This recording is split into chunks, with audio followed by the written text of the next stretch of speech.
Imagine, a handful of wolves staring up at a god. On one flank, huge guns launching shells the size of compact cars. On the other, a few light weapons pebbles flung at a cliff. This is not legend. This is fact. A tale that every rational estimate said was impossible. Yet on the morning of October 25, 1944, in Philippine waters, the impossible came to pass. At the heart of it floated a frail little vessel named USS John C Butler. From the haze on the horizon rose a steel mountain, Yamato, 65,000 tons of metal and rage, the largest battleship ever made, with 9 18-inch guns, able to hurl a 3,200-pound projectile through vast armor. She was Imperial Japan's mobile citadel. Opposing her stood almost nothing. Only a cluster of escort carriers and their tiny escorts guarding more than 100,000 American troops bound for a landing at Leyte. In that narrow barrier, the John C. Butler was a minnow before a leviathan. She measured a mere 306 feet closer and scaled to a modern fishing trawler than a warship. Her plating was whisper-thin, her armament modest. 2 5-inch guns built for hunting submarines and a scatter of anti-aircraft mounts. Inadequate to even mar a ship like Yamato, a single hit would not merely sink the Butler, it would wipe her from existence. 186 sailors stood on her decks, mostly men in their early 20s, living inside what they themselves called a tin can. They understood what their ship was, delicate, disposable, and yet the Butler had been afloat only 8 months. She bore the name of John Clarence Butler, a dive bomber pilot who died at Midway after charging into hopeless odds. It felt as if destiny had stamped the same hazardous test on his namesake, demanding the same reckless bravery. That morning, began ordinate, the sea lay calm, the sky clear. Sailors queued for breakfast, powdered eggs, canned meat, coffee strong enough to sting. Some joked, some complained. Most assumed it was another routine day in the Pacific. Then alarms screamed. Bells and klaxons rocked the ship. Lookouts grabbed binoculars, peered toward the horizon, and froze. Not friendly silhouettes, not American flat tops, but towering Japanese pagoda masts. A whole force emerged from the dawn. For battleships, including the immense Yamato, 6 heavy cruisers, 2 light cruisers, 11 destroyers, Admiral Kurita's center forced a mailed fist of the Imperial Japanese Navy had slipped through unseen. The trap was sprung, and Halsey's great Third Fleet was nowhere to be seen. Only Taffy 3 blocked the way, 6 small escort carriers, 3 destroyers, 4 destroyer escorts, a support group, a B team now, the thin last line. On the Butler, men clung to the rails as reality hardened. Escape was impossible. The enemy was faster, stronger, seemingly invulnerable. The escorts' guns were little more than toys. In a heartbeat, every sailor grasped that staying alive was no longer the point. The sole question became how they would meet what was coming. What do you do when you awake to find a war god peering down at you, when every calculation says you should already be dead? For the crew of USS John C Butler, this was the dawn of the unimaginable. Next we'll dig into why these fragile vessels, made not for glory but from necessity, were hurled into the maw of the greatest naval fight of their careers. To grasp the Butler's miracle, we must first see what she was actually intended to be. She wasn't built for pomp. She wasn't meant to face battleships. She was forged from urgency, a product of crisis, rolled out on production lines that could not indulge ideals. During the bleak days of the Atlantic War, when German U-boats hunted in packs and merchant convoys became graves, Britain near starvation, the Allies needed hulls thousands, and they needed them fast. Not grand battleships or graceful carriers, but small, rugged sentries to guard the sea lanes. Thus the destroyer escort was born. Practical, unglamorous, designed to kill submarines. Cheap, quick to build, and above all, expendable. American shipyards turned them out by the hundreds, nearly identical hulls, differing only in the names painted on their bows. They were tools, not trophies. They were intended to fight quietly, to patrol and protect, to give their lives if that kept larger ships and essential cargo alive. The John C. Butler was one of these necessity children. She belonged to a series powered by Westinghouse geared turbines, about 12,000 horsepower, enough speed for hunting.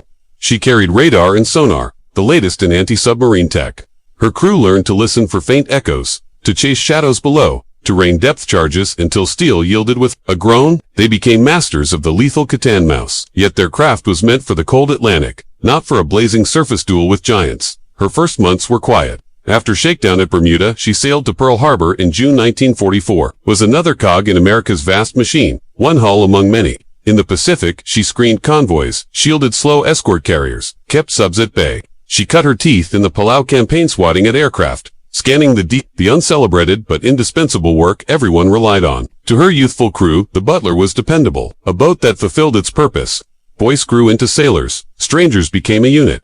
They joked about the ship's smallness, called her a tin can, played down her fragile plating. Still, there was quiet pride in how she performed. Not flashy, but steady. Each man knew the others by name. They shared coffee in the mess, letters from home, and the dull rhythm of watches. They belonged to something larger, even if the world seldom noticed. The escort carriers they protected were compromises themselves. Merchant hulls turned into flight decks, slow and vulnerable jeep carriers carrying planes meant for close support, not fleet actions. Together, those vessels formed the backbone of America's Pacific advance. They were never intended to tangle with Japan's best naval units. That task belonged to fast fleet carriers and Halsey's powerful battle line. The Butlers and their sisters were the second string, the shield rather than the sword. Yet fate can be unforgiving. On that October morning, in 1944, when Admiral Kurita's armada burst from the mist, it was this ragged band of thin-skinned, inexpensive ships that blocked the path. No massive carriers, no Iowa-class Titans, only underdogs. For the men aboard John C Butler, it was instant whiplash. All their training, every lesson about sonar, every drill, dropping depth charges meant nothing against what approached. Their world had pivoted. They were no longer submarine hunters. They had been thrown into an arena they were never meant to enter. Imagine that, dawning across the deck. The ship beneath you was not built for this fight. Your guns cannot punch through the armor bearing down on you. Your mission is no longer victory, but to buy time with your lives. That is the weight of the disposable hero. So the stage was set. Men trained for one kind of war were about to wage another. Ships designed to guard were about to charge. History would recall them not for their intended role, but for what they dared to do when everything around them fell apart. What happens when ordinary sailors, poorly armed and afloat in unsuitable ships, are pushed into a contest that every rulebook says should annihilate them?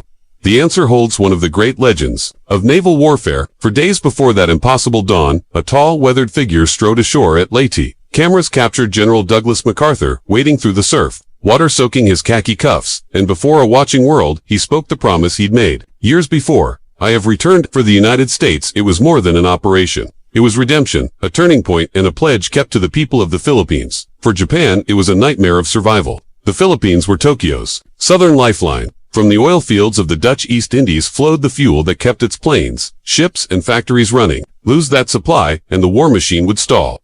So in the anxious autumn of 1944, Japan's high command resolved the invasion must be stopped at any price.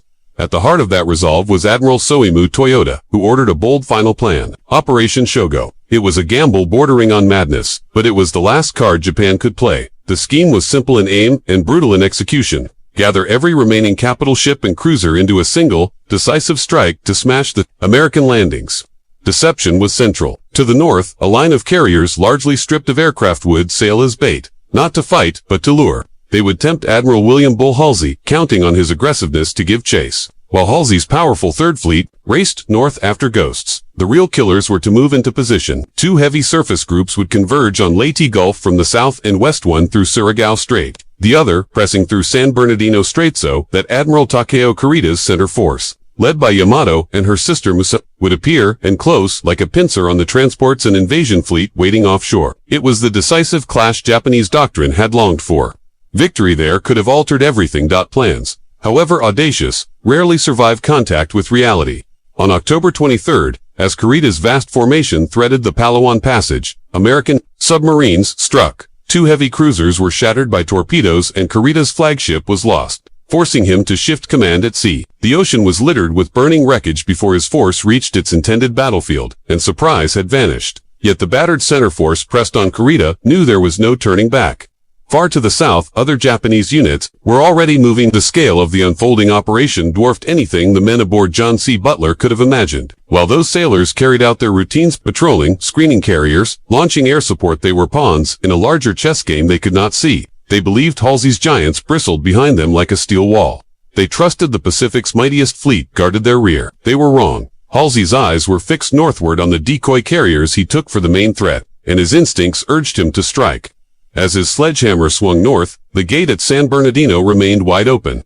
The men of Taffy, tiny escort carriers, and their fragile escorts went about their tasks with no sense of the storm approaching. They were neither sword nor shield, but a secondary force kept in place while the primary fleets battled elsewhere. To them, the horizon was calm. Beyond it, Kurita's center force steamed inexorably closer, guns primed and crews hardened by combat. Fate was arranging the pieces, and the smallest ships in the Pacific were about to find themselves at the heart of the war's riskiest wager. What does it feel like to learn too late that you are a pawn in a game of kings and that you are the last piece left on the board? That was the truth awaiting the men of John C Butler. The fate of thousands ashore in the Philippines now rested on the instincts of a single commander. Admiral William Bull Halsey embodied his nickname. Aggressive, impatient, a leader who believed victory came from striking rather than waiting.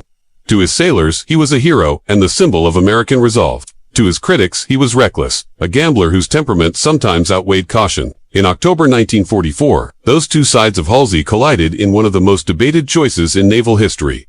On October 24th, Halsey's pilots sighted Kurita's center force trying to push through the Sibuan Sea. What followed was a merciless day of attack. Wave after wave of American aircraft descended on the Japanese column-D bombers, screaming down. Torpedoes ripping the waters in for hours. The sky above the fleet was a seething storm of tracers and fire. At the heart of the onslaught was Musashi Yamato's colossal sister, which absorbed bomb after bomb and torpedo after torpedo, began to list, yet somehow continued. By dusk, the impossible mass of steel could endure no more. Musashi capsized and sank, taking more than 1,000 men with her. To American pilots, it felt like vindication.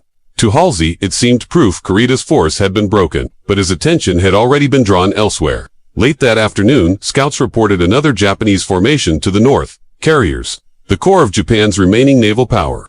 The very ships that had struck America at Pearl Harbor now lay exposed, and Halsey saw the moment he had been waiting for since 1941. Every instinct urged him to strike, and he did. He ordered his entire 3rd Fleet fast carriers, modern battleships, and cruisers to race north at flank speed.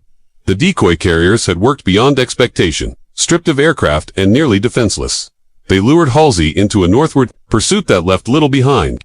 What he failed to do was as consequential as what he chose. He did not detach Task Force 34, a heavy group of battleships that could have guarded San Bernardino Strait, the very channel through which Kurita's battered but still dangerous force might emerge. That omission would prove catastrophic. Some of the blame lay in a fractured chain of command. The Pacific War was divided between overlapping authorities. Admiral Chester Nimitz in Hawaii overseeing strategy, General MacArthur directing the invasion, Halsey commanding the 3rd Fleet, and Admiral Thomas C. Kinkaid leading the 7th Fleet protecting the landings.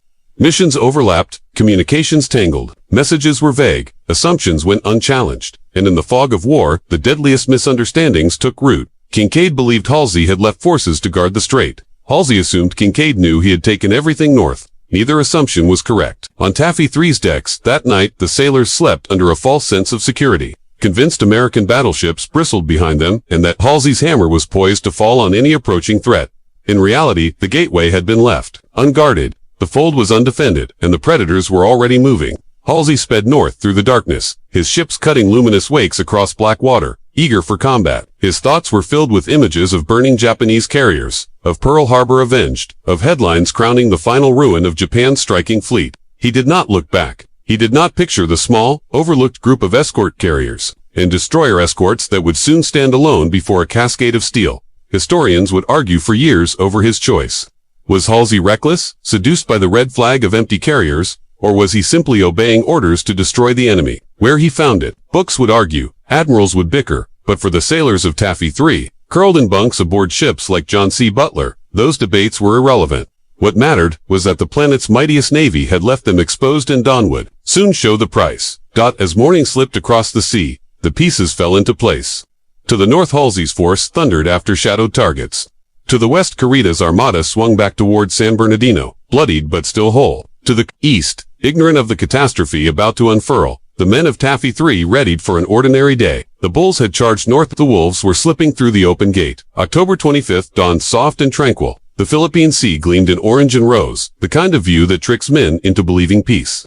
On escort carrier decks, sailors stretched, yawned, and prepared another routine flight schedule over lay tea. Aboard John C Butler, men lined up for chow, powdered eggs and bitter coffee filling the air. It felt safe, ordinary, almost comforting. Then the first garbled report arrived. A scout plane radioed sightings of unidentified warships closing fast. The message sounded absurd. Battleships, cruisers, destroyers, steaming toward them. Admiral Clifton Sprague at first brushed it off, surely a misread. Perhaps friendly units repositioning, maybe even Halsey's battleships. But the calls kept coming, urgent and insistent. At 6:45 a.m., eyes on deck confirmed it. Pagoda masts cut the dawn. The unmistakable outlines of Japanese capital ships resolving from the haze. Then more for battleships. 6 heavy cruisers, 2 light cruisers, 11 destroyers. At the core of that line rose Yamato herself, her barrels like cathedral spires. Kurita's center force had arrived, not limping or shattered, but driving straight into the path of America's smallest fleet, the realization hit the men of Taffy 3 like a punch. The third fleet, the protective wall they trusted, had vanished. Instead of mighty steel giants separating them from annihilation, there was only open water. Every sailor grasped the implication. They had been left alone. The imbalance was obscene. Taffy 3 consisted of 6 escort carriers, 3 destroyers, and 4 destroyer escorts, John C Butler among them. Their heaviest guns were the escorts 5-inchers. The Japanese wielded monstrous ordnance. Yamato's main battery of 18.1-inch guns hurled shells heavier than a small car. It was a battle between hammers and teaspoons. Sprague issued the only plan that made sense. The carriers would peel off to the east, fleeing at their top 18 knots and launching every plane available, armed with whatever ordnance they carried. Even if it was the wrong kind, the escorts would lay smoke to shroud the fleeing flat tops. Then, in an order that defied reason, the escorts were told to attack. Tiny convoy ships would turn to face the greatest fleet Japan could assemble. Before orders had fully spread, Japanese salvos began to scream. In-water exploded in towering plumes as shells struck the sea. Geysers bloomed in hues tinted by shell dye so observers could tell which ship's fire was falling. To the Americans it looked like a macabre carnival of color, beautiful for a moment, until terror replaced wonder. Those dyes were not decorations but markers of death, and with each corrected salvo, the waters closed in. At first, Japanese gunners overshot, expecting larger fast targets and mistaking the jeep carriers for fleet carriers. Those mistakes bought Taffy 3 precious minutes. But the fire tightened rapidly, and the sea became a carpet of gigantic fountains, each one a grim countdown to destruction. On Butler sailors scrambled to battle stations, hands trembling as they chambered shells into guns that seemed to joke beside the enemy. They could make out Yamato as Sapago the masts, the staccato orange bursts of cruiser batteries, a horizon thick with steel and smoke. Yet amid the chaos, a curious calm settled. Running was no longer an option. They would fight. Every maneuver, every volley in those opening moments carried the heavy weight of desperation. For the crews, it was no longer about winning. It was about buying time. Every second held meant a few more moments for carriers and soldiers to survive. What order can a commander give when hope is gone? Sprague's answer was simple and brutal. Charge the Leviathans. Smoke boiled from stacks and shells rained in as the little ships turned toward the storm. Sprague knew the truth: his carriers could not outrun Kurita's cruisers. His escorts could not outgun Yamato, but he hoped confusion, smoke, and sheer audacity might do what firepower could not. The destroyer, USS Johnston, was first to act. Her captain, Commander Ernest E. Evans, wasted no time. With engines screaming, she raced straight into the enemy line, and over the radio declared she would take the fight to them. The Johnston made range, launched torpedoes, and slammed one into the cruiser Kamano, tearing its bow away. Hits came back, but Johnston's audacity sparked a fire across the American formation. Other destroyers twisting and weaving through geysers of shellbursts joined in, their 5-inch guns flaring defiantly. Behind them surged even smaller destroyer escorts. Samuel B. Roberts, Dennis, Raymond, and John C. Butler, vessels never intended for surface duels, now hurled themselves at battleships 10 times their size. This was not David versus one Goliath, but a handful of Davids against an entire army of giants. On Butler, the crew understood exactly what their charge meant. Not triumph, but time. Every salvo, every torpedo, every moment above water might give the carriers a few more minutes to escape. Men at the guns moved with mechanical focus, loading, aiming, firing aware. Their shells would likely not punch through heavy armor, but hoping to sting. Too blind to set superstructures alight and confound spotters. Chaos reigned. Black smoke rolled in thick curtains. Gun flashes lit the clouds like lightning, and the thunder of heavy shells hitting the sea formed a relentless drum. Waterspouts rose higher than masts, drenching decks and threatening to topple the tiny vessels. Through it all, the Samuel B. Roberts charged like a demon and earned the reputation of a destroyer escort that fought like a battleship. Others darted so close to enemy cruisers they skimmed between shell splashes as if dancing with giants. Butler and her sisters pushed through the inferno, guns firing, torpedoes streaking into the void. The Japanese commanders stared in disbelief, as nuisance ships they'd expected to ignore came at them with suicidal ferocity. To Kurita's officers, it seemed lunacy. Yet it also looked like the kind of desperate defiance a force with reinforcements on the way might muster the ruse. It turned out, worked. Confusion spread through the enemy line. For the Americans, there was no illusion, only stark courage. Sailors hauling heavy shells with blistered hands, men holding their stations as steel shards tore the air. Every hit that failed to sink them felt miraculous. Every minute they maintained resistance gave the carriers a chance to slip farther east. What must it be to charge not for glory, but to buy someone else a few extra breaths? To write your own final lines so others might live a little longer. That is what played out on the decks of those tin cans that morning.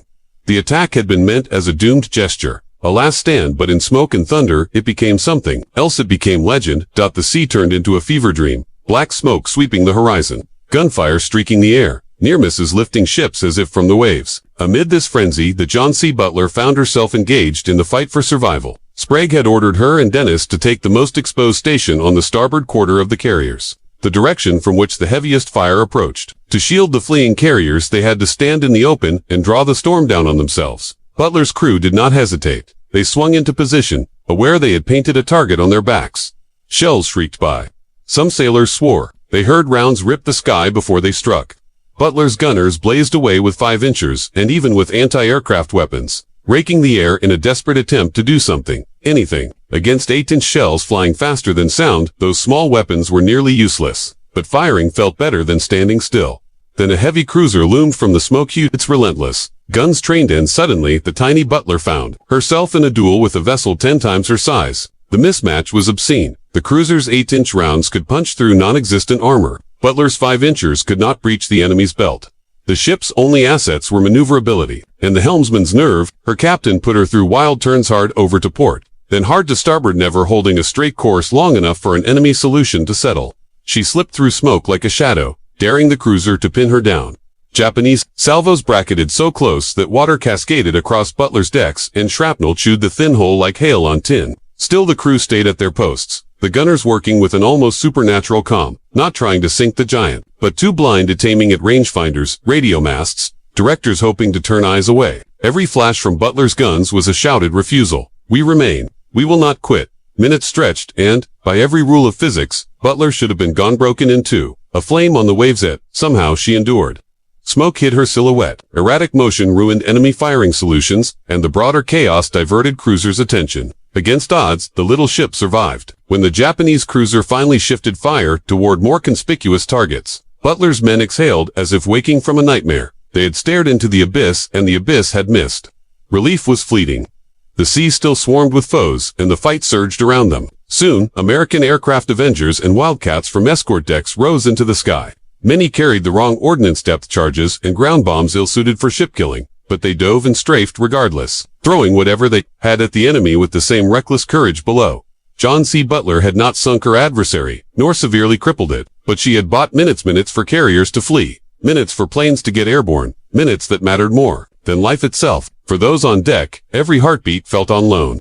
Every breath a small miracle.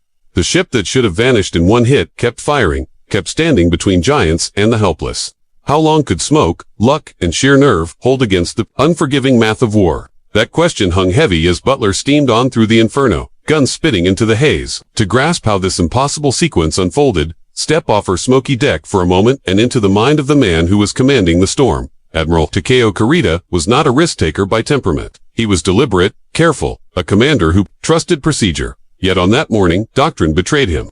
From Yamato's bridge, he had expected to meet America's main force battle wagons and fleet carriers waiting beyond the horizon, but instead he found a scatter of tiny escort carriers, and their escorts fighting with the ferocity of a full battle line. The scene made no tactical sense to him. Destroyers charging battleships, aircraft diving with suicidal persistence, small ships throwing themselves at giants. Kurita did not read this as frailty. He read it as trickery. Pilots from Taffy 3 launched whatever ordnance they had aboard Avengers carrying depth charges meant for subs, planes with light general-purpose bombs, fighters with little more than machine guns, and they attacked anyway, plunging through intense flak, strafing bridges and decks, forcing Japanese gunners to look down and take shelter. The black smoke, belched by destroyers like Butler, turned the sea into a deceptive stage. Escort carriers, half seen in haze, could be mistaken for fleet carriers. Destroyer escorts looked like larger warships. Every torpedo track, every near miss, every burning cruiser fed Kurita's imagination. He was not facing a handful of tin cans, but the vanguard of Halsey's main fleet. Meanwhile, the Japanese were paying a heavy price. Kumano's bow was torn away. Chikuma, Chikai, and Suzuya were blasted and burning or sinking, victims not just of ships but of relentless air attacks. Kurita's command was frayed, his men exhausted, communications garbled, conflicting reports painting different pictures. Of enemy strength, he had been engaged since the 23rd and had already lost Musashi. Submarine strikes and air raids had thinned his force. In the fog of battle, the most plausible conclusion to his officers was that they had been led into a trap. He had struck at American carriers and had inflicted damage. Yet his fleet was dwindling, and the objective annealing the Leyte landing slid farther away with every passing mile. For nearly 3 hours Taffy 3 had been locked in a waking nightmare. Destroyers hurling themselves at cruisers, escort carriers dodging battleship salvos, aircraft armed for submarines clawing at steel leviathans. Then, at 9:25 a.m., the unbelievable occurred. Convinced he was walking into a snare, Kurita ordered a course change all ships, course north, speed 20, and his center force began to withdraw. On the bridges of the surviving American vessels, stunned silence fell as the largest battleship ever built and her deadly consorts slipped back into the haze. It was at once impossible and miraculous. The smallest American force afloat had driven off the greatest the Japanese could assemble. The price was visible everywhere. Escort carrier Gambier Bay had been bracketed and pounded into the deep, the only U.S. carrier lost to enemy naval gunfire. The brave destroyer, Johnston, first into the fray under Commander Ernest E. Evans, had been shattered and left dead in the water. Her captain remained on deck until the end, and would receive the Medal of Honor posthumously. Hull fought until she was little more than flotsam before she too was lost. The Samuel B. Roberts, the destroyer escort that fought like a battleship, expended every round, and torpedo before a fatal hit tore her apart, and her crew abandoned ship. Survivors clung to wreckage in oil-slicked seas while the Butler, battered but still afloat, maneuvered among them, hauling broken men from the water. Relief was short-lived as the Japanese fleet drew off. A new horror arrived overhead. 5. Mitsubishi Zero fighters dove not to strafe but to crash themselves into ships, the first organized kamikaze strikes of the war. One slammed into the escort carrier St. Lo, triggering magazine explosions that ripped her apart. Within 30 minutes she was gone, the first carrier sunk by a suicide plane. The victory for Taffy 3 was undeniable, yet hollow. They had repelled Yamato and saved the invasion fleet, but the tally was grim. Over 1,000 Americans dead, hundreds wounded or adrift. Their heroism was born in fire and loss. When word of the action reached Pearl Harbor in Washington, disbelief gave way to admirals argued over the details, while veterans' accounts spread like wildfire. Admiral Chester Nimitz would later say the valor of those small ships seemed like a special dispensation from the Lord Almighty. The entire task unit received the Presidential Unit Citation for extraordinary heroism. Medals and citations were pinned on uniforms, but honors could not erase the scars. Survivors carried the faces of comrades lost to burning corridors and black water, the sleepless echoes of nighttime explosions, the emptiness of bunks never filled again. The John C. Butler herself survived Samar and sailed on, patched and hardened by fire. She continued to serve standing guard in later operations, screening carriers and defending against air attack. At Okinawa, she faced relentless kamikaze assaults. On May 20, 1945, 6 enemy planes attacked her formation. 5 were shot down. One struck with glancing damage, and Butler emerged bloodied but seaworthy. Decommissioned in 1946, she returned to service in 1950 as a training ship during the Korean conflict, passing on hard-earned lessons to new recruits. Decommissioned, finally, in 1957, she was stripped and used as a target in 1971. Her steel returned to the deep. Asterisk ships are more than metal. Their true measure lives in the people who sailed them and in the stories handed down. The John C. Butler's legacy was never her guns or engines, but the spirit of her crewtha, willingness to charge when every instinct urged flight, the resolve to protect others at mortal cost. Samar showed that courage can outweigh tonnage, that determination can defy arithmetic, and that ordinary men in ordinary vessels can carve their names into legend. History often counts strength in tons and calibers, but that day it revealed another decisive factor, an invisible, immeasurable force. It courage, defiance, or refusal to yield. It turned tin cans into titans, and ensured the name John C. Butler would not be forgotten. In quiet records and in stories passed from sailor to sailor, the tale endures. These were not mythic champions but farm boys and city youths, barely grown, who in a single morning stepped where legends are made. They should have been a footnote in a massacre. Instead, when fate dragged them into the impossible, they stood. They became the shield where none stood, the line that held when every calculation predicted collapse. Their courage shifted to battleland, perhaps the war. Heroism rarely arrives as a deliberate, measured choice.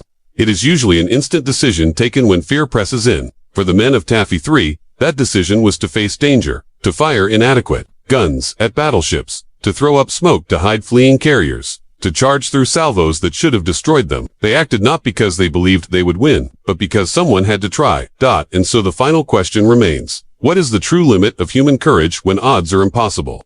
Where does defiance stop and destiny take hold? The sailors of Butler, Johnston, Samuel B. Roberts, and all who stood that morning offered an answer. Sometimes will alone can bend the impossible, if only briefly. What follows